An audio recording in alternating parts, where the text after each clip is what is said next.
separate. What is correct field pressure for a building? We talked earlier about 1 pound of pressure is 2.31 feet of head. And that's pretty much what we've been trying to teach. So if I have a column of water 2.31 feet high, vented at the top, the gauge on the bottom is going to read 1 pound. If it's 23 feet high, it's going to read 10 pounds. If it's 231 feet high, 23-story building, I've got to have 100 pounds of pressure, street level, just to get the water to the top of the building. And what we're going to preach to you is we want 4 pounds of pressure at the high point with the pump off. Our field pressure should give us 4 pounds at the highest piece of pipe in your system with the pump off. That way, with a manual vent, we can get the air out. Here's just a typical little example.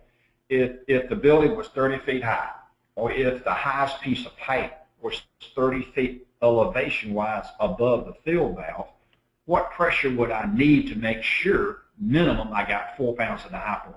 So basically all I'm doing is taking 30 feet divided by 2.31. I come up with 13 pounds elevation, and we're going to need to add 4 pounds to give me 4 pounds to the high point. In other words, if my pressure reducing valve pressure is set for 17 pounds, and I'm 30 feet below the high point with the pump off, if I set that PRV valve for 17 pounds, I'll have 4 pounds at the high point. I can open that manual air vent, get all the air out, and my system is full of water. We ask you to please put this field pressure on your drawings. With the pump not running, it's important that you specify that number because people sometimes just don't adjust.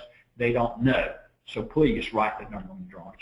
So note for temporary, if you've got a system that's higher than 230 degrees, which would be unusual to be honest with you, you might need a higher field pressure because of the vapor pressure of the liquid. In other words, you get above 212, you may need additional pressure just to make sure the water stays water. That's a flash and steam.